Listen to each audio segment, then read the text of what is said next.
اعوذ باللہ من الشیطان الرجیم بسم اللہ الرحمن الرحیم۔ معزز سامعین کرام، السلام علیکم ورحمۃ اللہ وبرکاتہ۔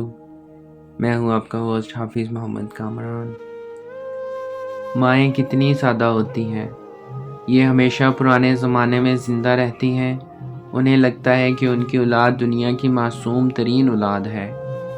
انہیں ہر وقت یہ خطرہ رہتا ہے کہ ان کا بچہ ہمیشہ بچہ ہی رہے گا اور دنیا کی چالاکیوں سے ناواقف رہے گا۔ یہ دنیا کے ہر مسئلے کا حل دعاؤں کو قرار دیتی ہیں، اور حیرت انگیز طور پر ان کی دعائیں رنگ بھی لے آتی ہیں۔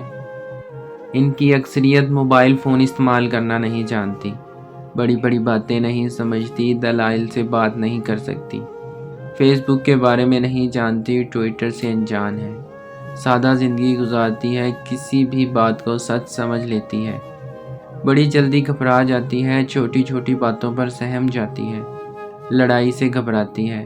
ہم میں سے شاید کسی کو نہ پتا ہو کہ ہماری ماں کون سا کھانا بہت شوق سے کھاتی ہے، اس کی پسند کیا ہے۔ ہم یہ بھی نہیں جانتے کہ ماں کو کس رنگ کا سوٹ پسند ہے، پسندیدہ سویٹ ڈش کون سی ہے۔ آپ نے کبھی اپنی ماں کو کسی چیز کے لیے للچاتے ہوئے نہیں دیکھا ہوگا۔ ہم میں سے اکثریت کا تعلق غریب خاندانوں سے ہے۔ یاد کیجئے اپنے بچپن کے وہ دن جب آپ پیٹ بھر کر کھانا کھاتے تھے اور ماں ہمیشہ ہانڈی پہنچ پہنچ کر پیٹ بھرتی تھی۔ ہم میں سے کتنے لوگوں کو یاد ہے کہ ان کی ماں کو جب بے وقت بھوک لگتی ہے تو وہ کیا کھاتی ہے؟ کیا آپ نے کبھی اس پرانی ماں کو برگر یا پیزے کے لیے مچلتے دیکھا ہے؟ اسے جو بھی دے دیا جائے یہ صبر شکر کر کے کھا لیتی ہے۔ یہ سخت بیمار بھی ہو تو اسے بچوں کی فکر کھائی جاتی ہے۔ یہ ڈاکٹر کے پاس جائے بغیر خود ہی ٹھیک ہو جاتی ہے۔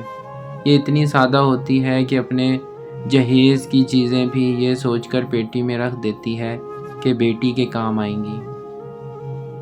ہمیں ایسا ہی لگتا ہے جیسے ہماری ماں بس شروع سے ہی ایسی تھی۔ نہیں، یہ ماں بھی کبھی جوان تھی، اس کی بھی کچھ خواہشیں، کچھ امنگیں تھیں، لیکن ماں بنتے ہی اس نے اپنے سارے جذبے، سارے شوق دفن کر لیے اور صرف اولاد کی ہی ہو کر رہ گئی۔ اللہ پاک سب کی ماؤں کو صحت تندرستی کے ساتھ سلامت رکھے، اور جن کی مائیں اس دنیا سے چلی گئی ہیں اللہ پاک ان کو جنت الفردوس میں اعلیٰ مقام عطا فرمائے۔ آمین ثم آمین۔ دعا ہے اللہ تعالی ہمیں اپنے ماں باپ کی ویسے ہی خدمت کرنے کی توفیق عطا فرمائے جیسی انہوں نے ہماری بچپن میں کی ہے۔ اللہ تعالی ہماری ماں باپ کا سایہ ہمارے سروں پر تا حیات قائم رکھے۔ اپنا بہت سا خیال رکھیے گا۔ اجازت دیجیے، خدا حافظ۔